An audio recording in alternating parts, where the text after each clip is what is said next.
I'm Kusadania PMSSB. I will discuss the one of the interesting application about the emotion detection by looking at the human facial expressions. So I tried to check the emotion in real time using Python and opemcv. First of all, I had to find out this the Kaggle image recognition datasets. It has two main varieties. First one is the training datasets, and second one is the validation. Each one has 7 different kinds of um, expressions types. The Andrew discussed fear, happy, neutral, sad, and surprise. So first we go to our model code. As you know, these are the data analysis and data visualization libraries and imports, and these are the deep learning libraries used. Next, this one is the folder path to take our model images data sets. So picture size is it's defined 48, which means almost all the images in that particular data sets are 28 by 28 pixels. Next we move to this code. This is code used to display some images, what kind of images that were used to build this model. So I also put some backgraph to identify the how many what size of that image, and this is a 3x3 matrix. I can see yeah. And this is the image loading. So first we can see the folder path. This folder path means this image. So and then it goes to the train and the expressions. So first we go to the folder path in train, and after that the expressions. What are the, what value is passed to here will display in the as like this. So next we move to the batch size. So basically batch size means batch size we can define as how many training examples, actually how many training examples that have a one iteration. So we had used 128, which means in one single iteration in this model it has 128 training files. So that's the basic meaning batch size. Also I have used two main variables. First one is train sets, and second one is test sets, which means the validation sets. Also you can see that. And next we can see the 28,821 belongs to 7 classes. That means that's a training class, and this one is the validation classes. So next we move to the model build. Okay, so now we are going to build the artificial neural network which can detect the that we are going to use this detect the facial emotions. So first of all I will define the what is the this convolutional neural network, so CNN layer. So in this 3x3 which known as, this is the kernel size, and this 64 is the filter count, and also it has a batch normalizations function, and after that it has a activation function. Most of activation function is used to actually it can define the which can be which should be fired to the next layer actually. So that's a purpose of the activation. These are this value is the activation function.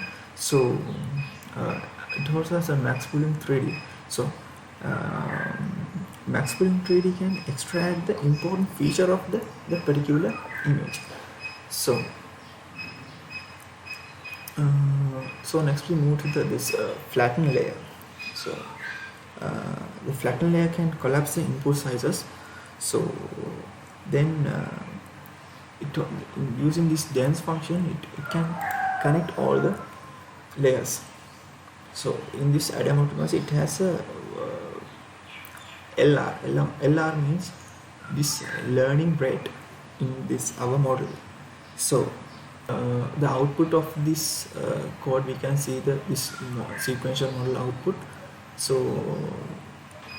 actually this is the summary of my model. So we can see the layer which have used to with their sizes. So you can see this.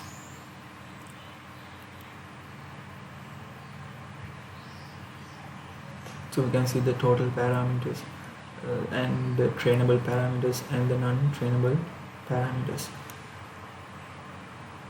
So next we move to this Keras optimizer. So basically this Keras optimizer is used to reduce the learning rate of this pattern. Next we can see this model checkpoints. In this model checkpoint, you can see this model.h5. This is the model name of this model, so it can change any kind of name to the opinion. This early stopping function are used to stop the model. So when the accuracy is not increasing of the model, so we can that time the early stopping function will run, and accuracy can be changed. Yeah, that means it can be above or below. So also we can change the factors of these factors and find out the best accuracy of our model. So we can find out the accuracy of this model. So I also use this code to generate a graph that generate the training accuracy and training accuracy and the training loss and validation loss with the time to time. So we can see the accuracy will increase the time to time, and the training loss will be decreased with the time to time. So which means we can see the model is getting some kind of success. So next we move to our program. Then what you do is we have to export our model and open with the opemcv. So the accuracy is okay with my model, but so let me go to the model. So actually I wrote this code dash for the opemcv. However, some kind of error message is coming up. It's I think my computer is not supported with this cutting the NVIDIA, and so I think that's the reason this not compiled properly. So I think I had to install this kernel library files, kernel software, and NVIDIA CUDA environment.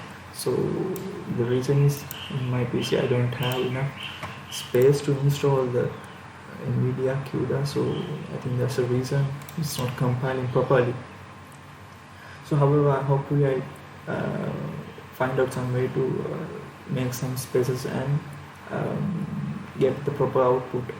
So model is working properly. It will give the better output, and it will still training mode. You can see that it will give the better output model.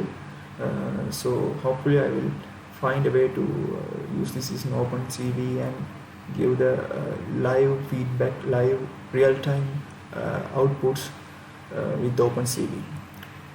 Thank you.